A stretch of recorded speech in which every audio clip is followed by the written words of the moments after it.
Imam Ar-Rajai, Sayyid Mahdi Ar-Rajai, di sana pernah terjadi tadlis ya. Kalau kita lihat di awal-awal itu, yang seharusnya kitab itu Sirajil Qulub, ternyata oleh beliau ditulis kitab Syajarah Mubarakah. Nah, itu sudah mulai sangat diragukan, dan ternyata beliau juga mengakui bahwa kitab itu lafi mashkukin mubin, benar-benar dianggap ragu. Dari awal-awal dulu Al-Fakir membaca kitab-kitab Imam Fakhruddin Ar-Razi memang sudah rancu.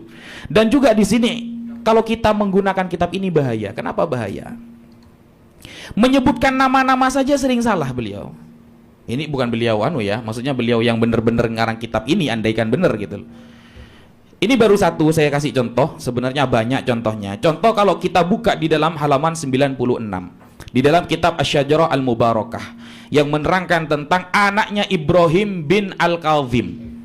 Nah, di sana jelas-jelas wa amma auladuhu alladzina ma'aqabu fa arba'atun wa ishrun. Jadi anak dari Ibrahim bin Al-Kazim ada yang tidak memiliki keturunan dan jumlahnya 24 saudara. Nah, ternyata kalau dihitung 23. Nah, ini kan kurang. Saya pakai modelnya Beb Hanif sedikit, Beb pinjem Beb ya.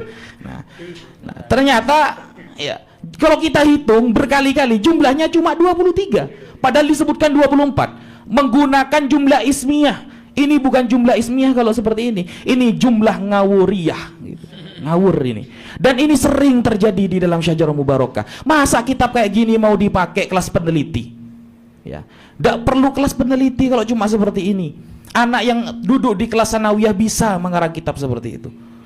Mungkin seperti itu yang bisa Al-Fakir sampaikan mengenai Syajarah Mubarakah.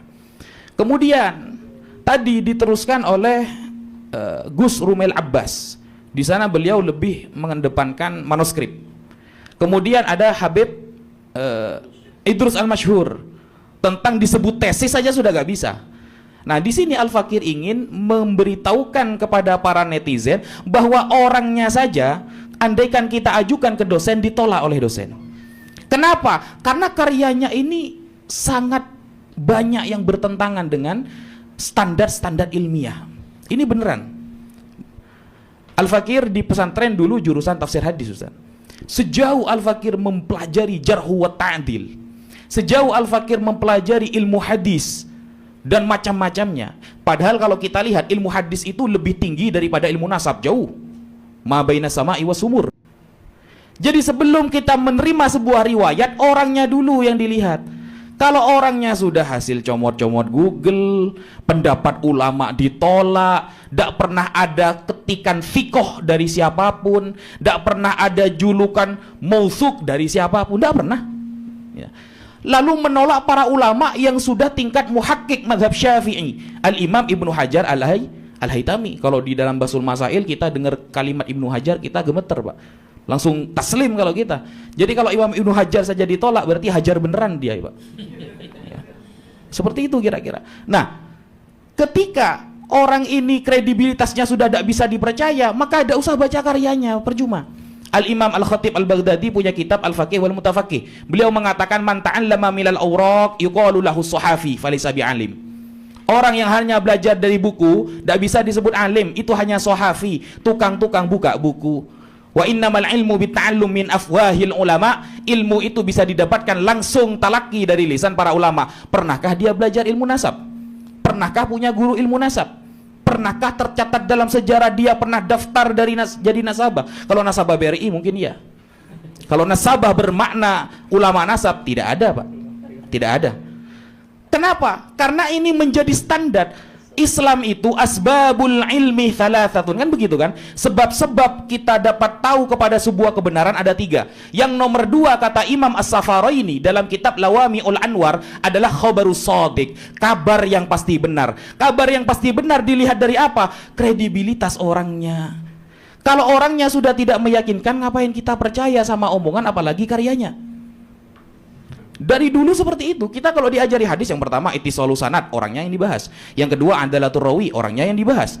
Yang ketiga ad-dhabt, dhabt sodr, dhabt kitab, orangnya lagi yang dibahas. Yang keempat syad, tidak bertentangan antara rawi yang fikoh dengan yang lebih fikoh, orangnya lagi yang dibahas. Yang kelima tidak terjadi ilat, ngomongnya agak ngawur, orangnya lagi yang dibahas. Tidak ada hadis itu. Mana manuskripnya yang lebih tua dari Sahih Bukhari? Mutiar, Pak. Hadis-hadis Sahih itu mutiar. Jangan diadik gitu itu. Ya. Kenapa? Karena bisa hilang semua. Nah, kenapa kemudian ilmu nasab yang jauh di bawahnya ilmu hadis kemudian sok-sokan mau nanya manuskrip kitab sezaman, dan orang pertama kali yang melanggar tentang aturan sezaman adalah Kiai Imaduddin sendiri. Kita buktikan. Ketika Kiai Imaduddin ingin memindah nasab Sunan Gunung Jati, saudara, ya, yang awalnya beliau memiliki manuskrip tahun 1033, beliau manuskripnya tahun 1033, mau dipindah dari Ubaidillah kepada Musa Al-Kadzim. Musa Al-Kadzim wafatnya tahun 183 Hijriah. Antara 183 mau dinaikkan ya kepada 1033 yang berarti abad 11 awal, itu terpaut 850 tahun. Coba kita tanya, mana manuskrip zamannya? 850 tahun terpaut, kita tunggu sampai kita poligami semua.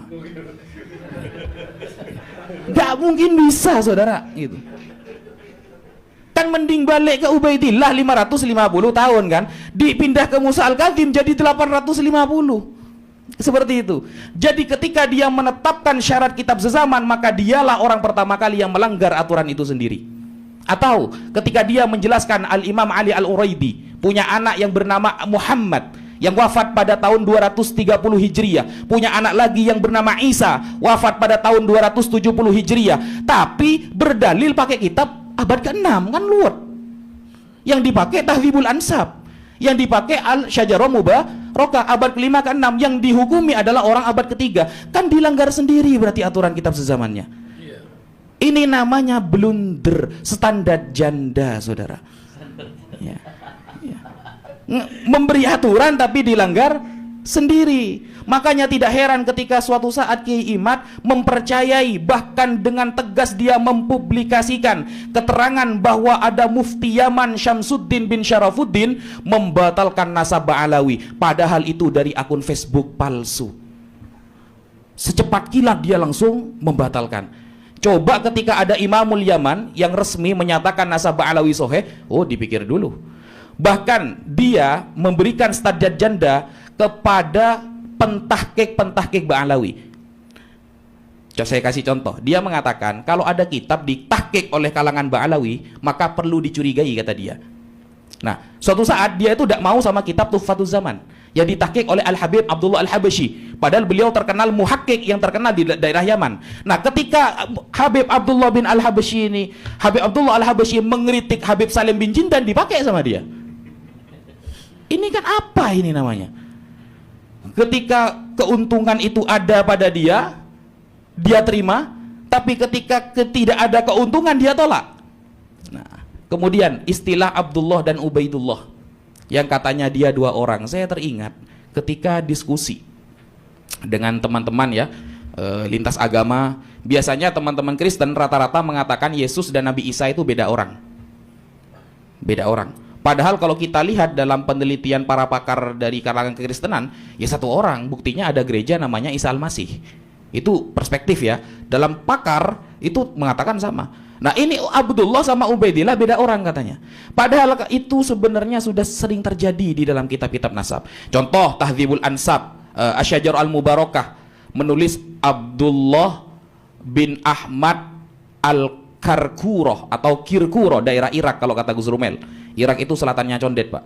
Nah, itu tertulis Ubaidullah di dalam Tahdzibul Ansab, orangnya sama itu. Ya.